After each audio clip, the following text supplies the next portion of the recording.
Baldur's Gate 3 starts off as one of the most open world games I've played since New Vegas. The number of ways to approach any given situation is countless, from following along with regular dialogue options in combat, to setting up elaborate traps and using barrelmancer to take out enemies. The game has an immersive sim feel to it. What's more, is the game actually functions well if you decide to take a more morally dubious approach. There's usually another NPC ready to take the role of the dead one if you took them out early. Spells like Speak with the Dead can give you the answers you need if a little bit of friendly fire took place. You can always find yourself stumbling in the right direction with a bit of luck. So what's the problem? This is all great in Act 1 when we first meet our characters, but as we progress the problems become more evident. Let's go through what I consider to be the big three if you decide to take an evil approach, with or without the Dark Urge. Act 1 really is a perfect experience. Meeting characters for the first time means we can't have already made bad decisions for them, and if we mess with their friends, they probably don't know about it yet. You really feel like you can have a field day dealing with any and everyone whoever you like. Unfortunately, half the characters here show up later, and of course you don't know which half it's going to be. There's a few obvious ones that you expect to make a return, but you can't know how important they'll really be. This becomes a problem in Act 2 when multiple quest lines disappear, and others very pointedly tell you that you cannot complete them due to the absence of someone else. This would be fine if there was something else that opened up, but there isn't. You just cut yourself out of some content.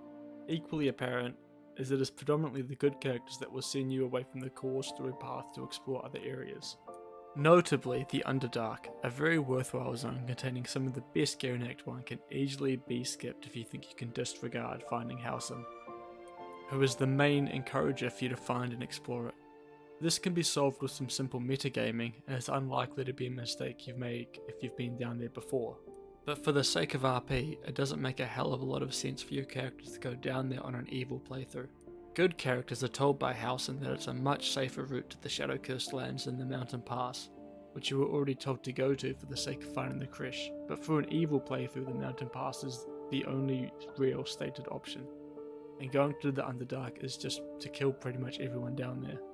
A completionist run is mostly a do-everything good run. The price of siding with goblins is Will and Karlach leaving your party.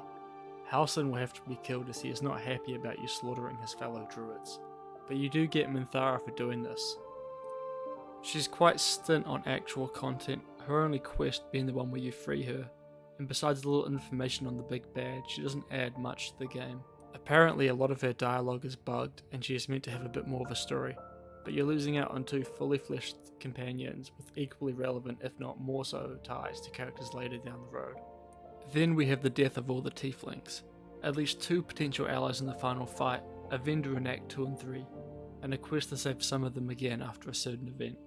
Helping the goblins offers nothing in return. For a mutually exclusive decision, this does feel pretty bad. Then we have the gnomes, namely saving Wulbren, which ties in with the aforementioned saving tieflings.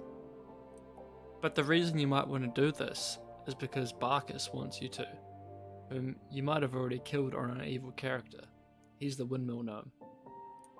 Internal motivations for helping people just seem to run out quickly on an evil character.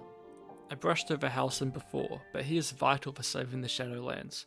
This is essentially his companion quest. Since he is most diametrically opposed to Minthara, I thought it was worth noting just how influential he is in comparison. Fixes the Shadowlands and explains the story behind them. His quest also stops two other NPCs from being dead ends. I don't mind not having a solution to every quest because of prior decisions, and I can appreciate the melancholy of persisting in a doomed world, but some new options should be available because of my choices. What many gamers often find to be the best reason to do morally dubious actions in games is that it can be a shortcut. Especially in repeat playthroughs, the hassle of going through a quest chain can be entirely skipped by murdering a few key individuals. This is somewhat true for Baldur's Gate 3, but many pieces of extremely valuable gear are tied to finishing quests in specific acts. For example, the potent robe is a reward from Alfera for saving the tieflings. Not only is it incredibly good for charisma casters, but possibly best in slot for warlocks looking to hit hard with Eldritch Blast.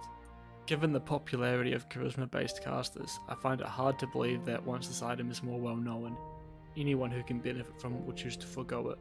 especially given the popularity of charisma casters. Dammon also has some great gear, and keeping the Iron Hand gnomes alive allows you to access even more special items. So many pieces of gear are tied to doing the good actions throughout the game. This is bad because it forces players to make the same decision every time. I don't think I have to explain why this sucks for replayability, but also unnecessarily lengthens the game. I understand the balance issue that killing a vendor in Act 1 for their Act 2 gear can cause, but if they magically picked it up along the way, I should be able to find it too, or it should come from somewhere else. Killing a character early on for their insane gear already comes at the cost of cutting their quest and potential world building short. You shouldn't lose out on party strength too. Baldur's Gate 3 is an amazing game, but a decisively more polished and full experience for good role-playing characters. There's a lot of posts going around about cut content, mostly during Act 3, as well as many companion dialogue bugs causing certain events to not trigger.